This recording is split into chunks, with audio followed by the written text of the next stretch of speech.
What would you do if your refrigerator stopped working? Forever. No gentle hum in the background, no quick fix for leftovers, no cold milk in the morning. Most of us wouldn't last a day without opening the fridge door. But for centuries, people didn't just live without refrigerators. They thrived. And among them, Ottoman women were masters at preserving food in ways that might just make you rethink your kitchen entirely. Let's imagine stepping back in time.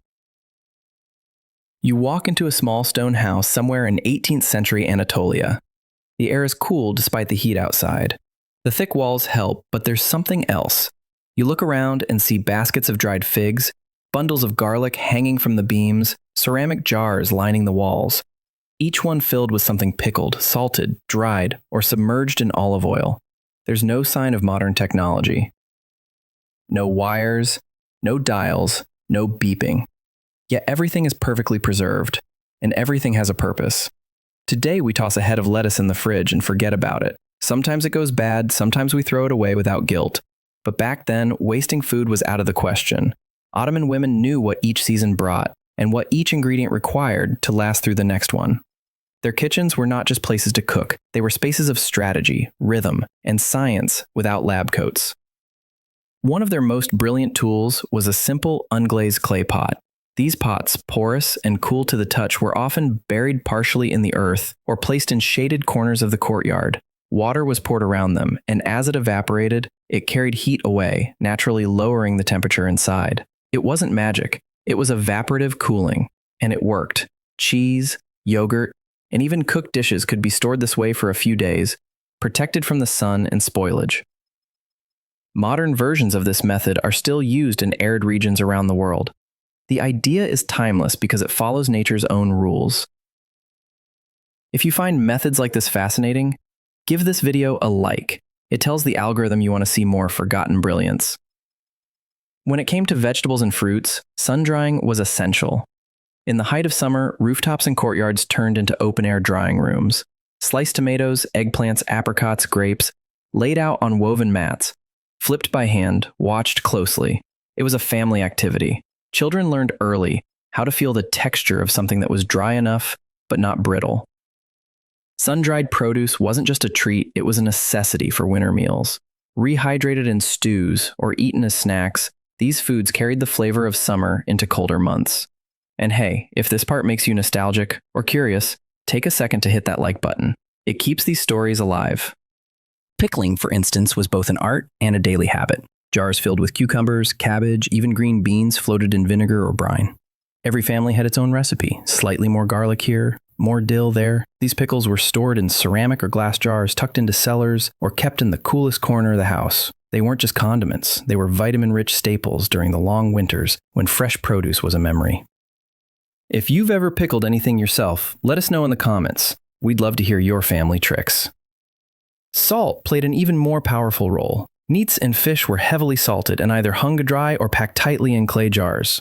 Salt drew out moisture, slowed bacterial growth, and essentially turned fresh cuts into long-lasting food. It's a technique that still shows up today in cured meats and dried fish, though now we think of it as gourmet. Back then, it was survival. Fish caught in the morning were salted before noon and ready to hang by sunset. If you're into these survival methods from history, now's a good time to subscribe. We cover many more just like this. Garlic, onions, and herbs were never hidden in drawers or sealed in plastic. They were braided and hung from ceilings, kept dry and well ventilated. This method not only extended shelf life, it turned the kitchen into a living space filled with scent and color. A kitchen was never just a room. It was a small ecosystem, humming with motion, memory, and the quiet buzz of what was growing old gracefully. Some foods, like cheese or roasted vegetables, were stored in olive oil. This might seem decadent now, but then it was efficient and smart. The oil kept air out, preserved texture, and even enhanced flavor. Olive oil jars with submerged food lined many kitchen shelves, becoming part of the rhythm of daily meals. If a food started to age, you didn't throw it out. You preserved it. You adapted.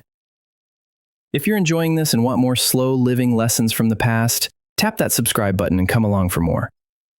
In colder regions of the empire, snow and ice were essential tools. In winter, families collected snow and packed it into underground pits, layered with straw or ash. These makeshift ice houses could keep butter and milk cool well into the spring. The effort to collect and maintain these pits was immense. but so was the reward. Some communities shared responsibility for maintaining the snow storage. It was labor shared and food protected. Below ground, many homes had cellars. These weren't fancy wine basements, but practical, cool, dark storage rooms. Thick walls and deep construction helped maintain stable temperatures year-round. Inside, you might find grain sacks, legumes, root vegetables, dried herbs, and clay pots of yogurt or ayran. Every corner had a use.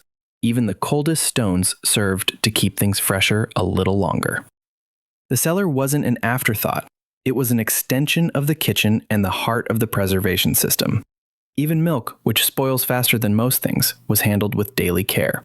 Ottoman women boiled milk every morning to keep it safe. If it still began to sour, they didn't throw it away. They turned it into yogurt or curd cheese. If that aged too much, they salted or pressed it into new forms.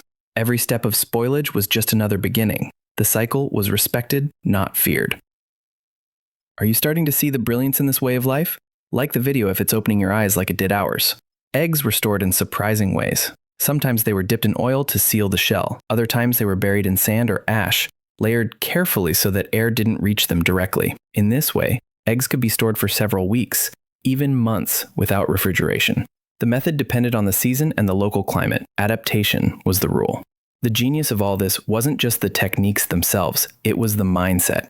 Food was respected, understood, observed. It wasn't something to be feared or forgotten at the back of a drawer. It was alive, changing, aging, demanding attention. And that attention, daily, patient, skillful, made all the difference. Now let's step back and compare that to how we treat food today. Our refrigerators run 24 hours a day, often storing more than we need. They're filled with plastic packaging, items we forgot we bought, leftovers that may or may not be safe. They make life easier, but they also allow us to disconnect from the process. Your fridge might use hundreds of watts of electricity per day, but drying herbs, pickling vegetables, storing garlic on a string, none of those methods require a single watt. They require time, knowledge, and attention, and they reward you with flavor, longevity, and connection. Of course, no one's asking you to give up your refrigerator. That's not the point. But what if you tried one Ottoman method? What if you started hanging your onions? What if you dried a few tomatoes on your balcony in summer? What if you pickled one jar of cucumbers, not because it's trendy, but because you understand it the way your ancestors did? Preservation can be more than practicality. It can be a philosophy, a way to slow down, to participate, to appreciate. And if you're still watching, you're clearly curious. So why not subscribe now and keep learning with us? So I leave you with this. Could you go a week without a fridge? Would you try? Which of these forgotten methods surprised you the most? Let us know in the comments. And if you found this journey through history and practicality valuable, go ahead and like this video, subscribe to the channel, and maybe share it with someone who's curious about the old ways and what they can still teach us. Until next time, eat well, think smart, waste less, and stay curious.